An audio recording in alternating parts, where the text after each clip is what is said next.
ஆண்டவரும் இரட்சகருமாகிய இயேசு கிறிஸ்துவின் இனிய நாமத்தில் உங்களை யாவருக்கும் அன்பின் வாழ்த்தலை தெரிவித்துக் கொள்கிறேன். அருமையான தெய்வப்பிள்ளைகளே, புதிய நாள் புதிய நம்பிக்கை தின தியானத்தின் மூலமாய் இந்த நாளில் கூட உங்களை சந்திப்பதில் நான் மிகுந்த மகிழ்ச்சி அடைகிறேன். அல்லேலூயா.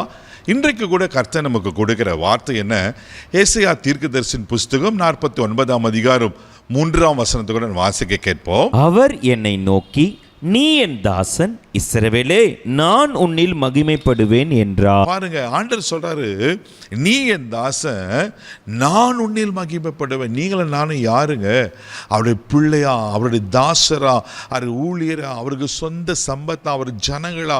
ஆமென். எவ்வளோ எப்படியெல்லாம் கர்த்தர் நம்மளை வைத்திருக்கிறார் பாருங்க. ஆண்டவர் சொல்றாரு, நான் உன்னில் மகிமைப்படுவேன்.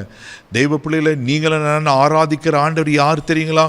அவர் தான் மகிமைக்குரியவர், அவர் தான் மகிமைக்கு பாத்திரர். ஆமென். வானம் அவருடைய மகிமையை வெளிப்படுத்துகிறதா. தேவபிள்ளை எத்தனை வசனங்கள் சொல்லப்பட்டிருக்கு. அவ்வளோ பெரிய மகிமை பொருந்த ஆண்டவர் சொல்றாரு, நான் உன்னிலே நான் மகிமைப்பட விரும்புகிறேன். அல்லேலூயா. அது எத்தனை பெரிய பாக்கியம். நீங்களா நான் கொடுத்து வச்சுங்களேன். ஆண்டவர் நாமும் என்னில் மகிமைப்படுதுன்னா அது எவ்வளோ பெரிய பாக்கியம் இல்லை. கர்த்தர் அதை தான் விரும்புகிறார். நான் உன்னில மகிமைப்படுவேன். அல்லேலூயா. சங்கீதத்தின் புஸ்தகம் 104ஆம் சங்கீதம் 1வது வசனத்தை கூட வாசிக்கும் போது இப்படியா சொல்லப்பட்டிருக்கோம். வாசிக்க கேட்போம். என் ஆத்துமாவே கர்த்தரை ஸ்தோத்தரி, என் தேவனாகிய கர்த்தாவே, நீர் மிகவும் பெரியவராய் இருக்கிறீர், மகிமையையும் மகத்துவத்தையும் அணிந்து கொண்டிருக்கிறீர். பாருங்க, இங்க அழகா சொல்லப்பட்டிருக்கு, என் தேவனாகிய கர்த்தாவே, நீர் மிகவும் பெரியவராய் இருக்கிறீர், மகிமையும் மகத்துவத்தை அணிந்து கொண்டிருக்கிறாரா. அவர் தாங்க மகிமை ரூபம், அவர் தான் மகிமை கர்த்தர். அல்லேலூயா. அவர் மகிமைக்கு ஈக்குவலாக உலகத்தில் ஒரு மகிமையும் கிடையாது. ஆமே. தேவப்பிள்ளை, பிதாவுக்குள்ள என்ன மகிமை இருந்துச்சோ அதே மகிமை இயேசுக்குள்ளது. ஒரு சந்தோஷமான செய்தி என்ன தெரியுமா? இயேசுக்குள்ள என்ன மகிமை இருந்துச்சோ அதே மகிமை ஆண்ட்ரூஸ்குள்ள கர்த்தர் வைத்திருக்கிறார். ஆமென்.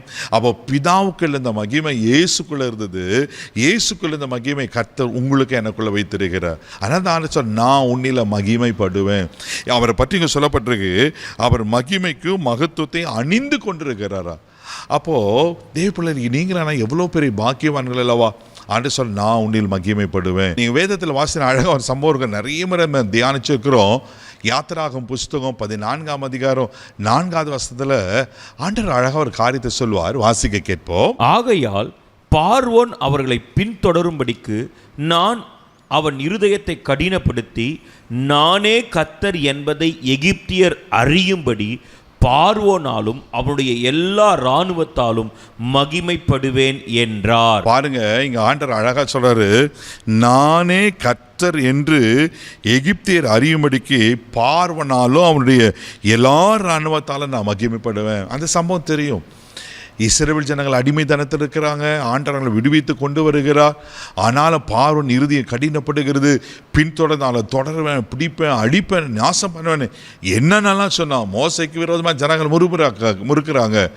கர்த்தர் அங்கே செங்கடலை 2ஆய் பிளக்க பண்ணி ஆண்டவர் மோசை மூலயமா அவர் நாம மகிமைப்பட்டுகிறது. அல்லேலூயா. தேவப்பிள்ளையிலே, உங்களுக்கு விரோதமாக எந்த காரியங்கள், சத்துரு, மனுஷர், சூழ்நிலைகள் கடினமாக இருக்கா, பயப்படாதீங்க. அதுக்கு மேலே கர்த்தர் உங்களுக்கு ஜெயத்தை கொடுத்து உங்கள் மூலமாய் அவர் மகிமைப்படுவார். ஆமென். நான் உன்னில் மகிமைப்படுவேன் என்று வாக்கு பண்ண ஆண்டவர் நிச்சயமாக மகிமைப்படுவார். உங்களை வெட்கத்திற்கோ அவமானத்திற்கோ நிந்தைக்கோ ஒரு நாள் கர்த்தர் உங்களை விடமாட்டார். அவர் உங்கள் மூலியமாக மகிமைப்படுவார். அவர் மகிமைக்கு பாத்திராய் மாத்திரம் நீங்கள் நடந்து கொள்ளுங்க. நிச்சயமாக கர்த்தர் உங்களுக்காக பெரிய காரியங்கள் செய்வார். கண்களை மூடி நம்ம ஜெபிக்கலாம். அன்பு தகப்பனே, உமக்கு நன்றி சொல்லி துதிக்கிறோம், ஸ்தோத்திரிக்கிறோம்ப்பா. ஆமென். நான் உன்னில் மகிமைப்படுவேன். நீர் எங்களை வாக்கு பண்ணி நீர் அல்லவா.